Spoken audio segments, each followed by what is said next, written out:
Assalamualaikum warahmatullahi wabarakatuh. Tepung dibuat menjadi bakwan, dicampur dengan ikan teri.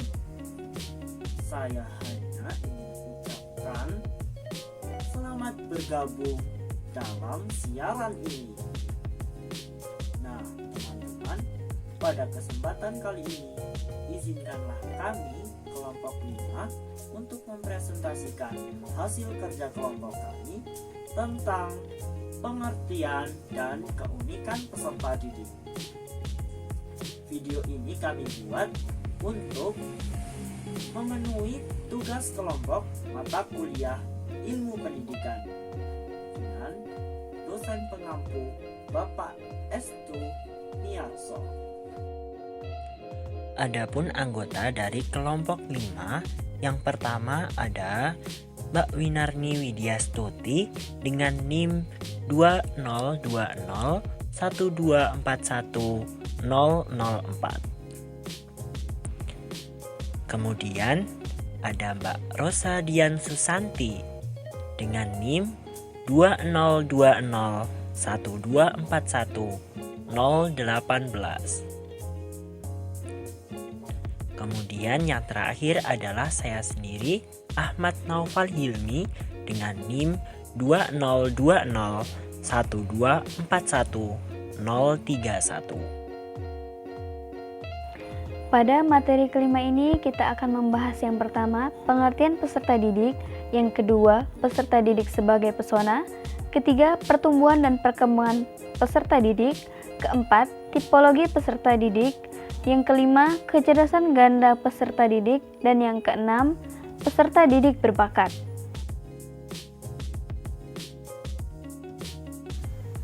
Subbab yang pertama yaitu pengertian peserta didik. Peserta didik yaitu anggota masyarakat yang berusaha mengembangkan potensi dirinya melalui proses pendidikan. Peserta didik juga memiliki istilah-istilah tertentu. Ada anak didik atau siswa. Anak didik atau siswa merupakan istilah peserta didik pada pendidikan formal di sekolah jenjang dasar maupun menengah. Ada juga santri. Istilah santri digunakan pada lingkungan pondok pesantren. Ada juga anak. Anak merupakan peserta didik di pendidikan dalam keluarga. Selain pendidikan formal, ada juga pendidikan non-formal. Nah, di dalam pendidikan non-formal atau kelompok belajar paket C, biasanya peserta didiknya terdiri dari orang tua.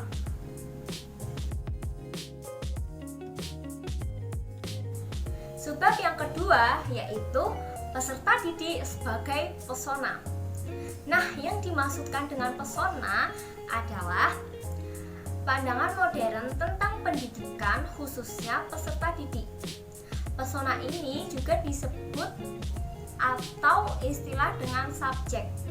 Sebagai subjek atau pesona yang memiliki otonomi, peserta didik ingin mengembangkan dirinya atau mendidik diri secara terus-menerus agar dapat memecahkan berbagai masalah hidup yang terjadi sepanjang hidupnya.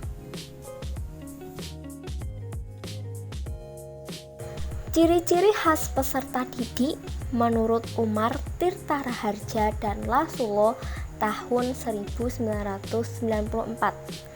Ciri-ciri khas peserta didik ini dibagi menjadi 4. Pertama, individu yang memiliki potensi fisik dan psikis yang khas. Jika peserta didik memiliki potensi fisik dan psikis yang khas, mereka merupakan atau mereka bisa disebut dengan istilah insan yang unik.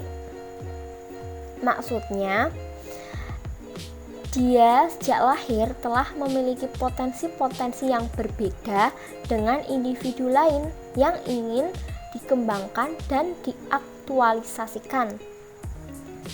Ciri-ciri kedua yaitu individu yang sedang berkembang, yakni selalu ada perubahan dalam diri peserta didik secara wajar baik yang ditujukan kepada diri sendiri maupun ke arah penyesuaian dengan lingkungan.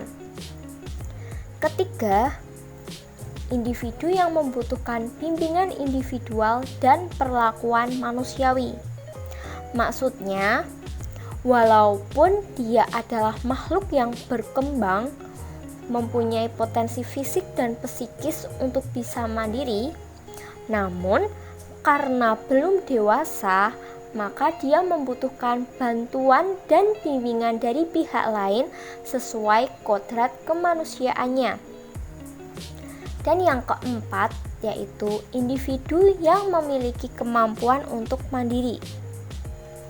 Hal ini dikarenakan bahwa di dalam diri anak ada kecenderungan untuk memerdekakan diri, sehingga mewajibkan bagi pendidik dan orang tua untuk setapak demi setapak memberikan kebebasan kepada anak, dan pada akhirnya pendidik mengundurkan diri. Keempat ciri peserta didik yang telah disebutkan di slide sebelumnya merupakan indikasi keunikan peserta didik sebagai persona yang multidimensional. Nah, di dalam peserta didik ini juga memiliki dimensi yang terdiri dari dimensi individualitas, dimensi sosialitas, dimensi religuisitas, dimensi historisitas, dan dimensi moralitas. Dimensi-dimensi yang telah disebutkan tadi memiliki pengertian. Untuk dimensi individualitas melekat pada peserta didik untuk mewujudkan dalam hal kemandirian, ketekunan, kerja keras, keberanian, kepercayaan diri, keakuan, semangat, dan ambisi. Untuk dimensi sosialitas pada peserta didik tampak pada sikap kedermawanan, saling tolong-menolong, toleransi, kerjasama, suka berbagi dengan sesama, berorganisasi, dan hidup secara bermasyarakat. Untuk dimensi religiusitas yang melekat pada diri peserta didik terlihat dalam perilaku ketaatan menjalankan ajaran agama atau ibadah, keyakinan akan adanya Tuhan. Dimensi selanjutnya yaitu dimensi historisitas. Dimensi ini melekat pada diri peserta didik dalam hal kesenangan, menyelidiki kisah-kisah kuno, kegemaran mencatat aneka kejadian sejarah, kesadaran akan pentingnya sejarah, dan kemampuan mengkreasikan hal yang berbau sejarah. Dimensi yang terakhir yaitu dimensi moralitas. Dimensi ini melekat pada peserta didik dan terlihat pada pengetahuan tentang nilai-nilai moralitas universal dan lokal. Pengetahuan tentang akibat-akibat yang ditimbulkan dari perilaku moral, kemampuan membedakan antara perilaku moral yang baik dan buruk, serta kemampuan menjaga perilaku ketaatan moral. Istilah pertumbuhan pada diri peserta didik lebih diartikan sebagai bertambahnya tinggi badan, berat badan, semakin efektifnya fungsi-fungsi otot tubuh dan organ fisik, organ panca indera, kekekalan tubuh, dan lain-lain yang menyangkut kemajuan aspek fisik. Sedangkan istilah perkembangan diartikan sebagai semakin optimalnya aspek psikis peserta didik, seperti kemampuan cipta, rasa, karsa, karya, kematangan pribadi, pengendalian emosi, kepekaan spiritualitas, keimanan, dan ketakwaan. Dalam bukunya Crow and Crow oleh Sutari Imam Barnadi pada tahun 1995, kita mengenal beberapa usia perkembangan. Di antaranya adalah usia kronologis, usia kejasmanian, usia anatomis, usia kejiwaan, dan usia pengalaman. Charlotte Bahler juga mengemukakan bahwa perkembangan yang terjadi pada peserta didik berlangsung melalui tahap-tahap, yaitu masa permulaan, masa penanjakan sampai kira-kira umur 25 tahun, masa puncak masa hidup pada umur 25 sampai 50 tahun, masa penurunan dan menarik diri dari kehidupan masyarakat, dan yang terakhir, masa akhir hidup. Namun, oleh Butler, meskipun kemunduran biologis nyata terjadi, tetapi belum dapat ditentukan apakah juga ada kemunduran fungsi psikisnya.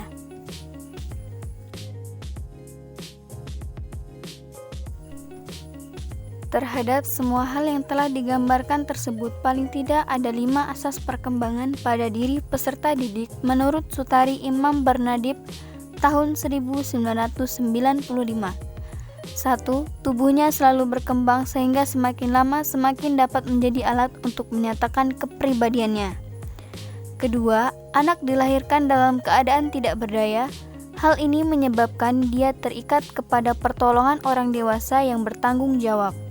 Ketiga, anak membutuhkan pertolongan dan perlindungan serta membutuhkan pendidikan untuk kesejahteraan anak didik. 4. Anak mempunyai daya berekspresi, yaitu kekuatan untuk menemukan hal-hal baru di dalam lingkungannya dan menuntut pendidik untuk memberi kesempatan kepadanya. 5. Anak mempunyai dorongan untuk mencapai emansipasi dengan orang lain. Tipologi kepribadian peserta didik dibagi menjadi 7, yaitu yang pertama ada autonomi, yaitu tipe kepribadian peserta didik yang ditandai dengan keinginan melakukan sesuatu secara sendiri, bertindak dan berinisiatif sendiri, tidak senang dibantu orang lain, dan tidak senang disuruh-suruh. Kedua ada tipe affiliation, yaitu tipe kepribadian peserta didik yang ditandai dengan senang bersama anak lain, suka bersahabat, suka memperbanyak teman, dan selalu ingin dekat dan bekerja sama dengan yang lain, dan saling membutuhkan dengan teman dan sahabatnya. Ketiga ada tipe suskurens, yaitu tipe kepribadian peserta didik yang ditandai dengan sikap manja, ingin orang lain selalu membantunya, ingin selalu minta tolong, dan lebih senang kalau orang lain melayaninya. Keempat ada nurturens, yaitu tipe kepribadian peserta didik yang ditandai dengan sikap pemurah, yakni senang memberi kepada teman, senang meminjamkan mainannya kepada teman lain, dan selalu membagi-bagi apa yang dimilikinya kepada teman lain. Yang kelima ada aggression, yaitu tipe kepribadian peserta didik yang ditandai dengan sikap-sikap agresif, ingin menang sendiri, mudah tersinggung, cepat marah, dan jika diganggu akan menyerang balik dengan keras bahkan berlebihan. Yang keenam ada dominance, yaitu tipe kepribadian peserta didik yang ditandai dengan ingin menguasai atau mengatur teman, ingin tampil menonjol, cepat mengambil inisiatif untuk membangkitkan semangat kelompok, dan ingin menjadi ketua atau pengurus kelas. Ketujuh atau yang terakhir ada tipe achievement, yaitu tipe kepribadian peserta didik yang ditandai dengan semangat kerja yang tinggi untuk berprestasi, ingin bisa melakukan sesuatu karya atau membuat suatu karya, dan tugas-tugas di sekolah dikerjakan dengan sungguh-sungguh dan cenderung tidak mau dibantu.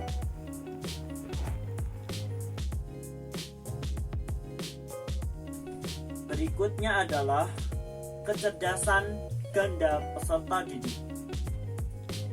Dalam berabad-abad lamanya, pendidikan selalu berkonsentrasi dan berusaha mengembangkan kecerdasan peserta didik yang bersifat tunggal. Baru setelah awal tahun 1900-an, setelah beberapa ahli psikologi mulai mengungkapkan kecerdasan ganda yang dimiliki oleh anak sebagai peserta didik. Salah satu ahli yang mengungkapkan kecerdasan ganda adalah Howard Gardner 1993. Menurut Gardner, kecerdasan seseorang bersifat jamak atau ganda yang meliputi unsur-unsur kecerdasan matematik, lingual, musikal, visual spasial, kinestetik, interpersonal, intrapersonal, dan natural. Melalui konsepnya mengenai multiple intelligence atau kecerdasan ganda ini, Gardner mengkoreksi keterbatasan cara berpikir yang konvensional mengenai kecerdasan dari tunggal menjadi jamak. kecerdasan tidak terbatas pada kecerdasan intelektual yang diukur dengan menggunakan beberapa tes intelijensi yang sempit saja, atau sekedar prestasi yang ditampilkan seorang peserta didik melalui ulangan maupun ujian di sekolah belakang. Tetapi kecerdasan juga menggambarkan kemampuan peserta di bidang seni, olahraga, berkomunikasi, dan cinta akan lingkungan.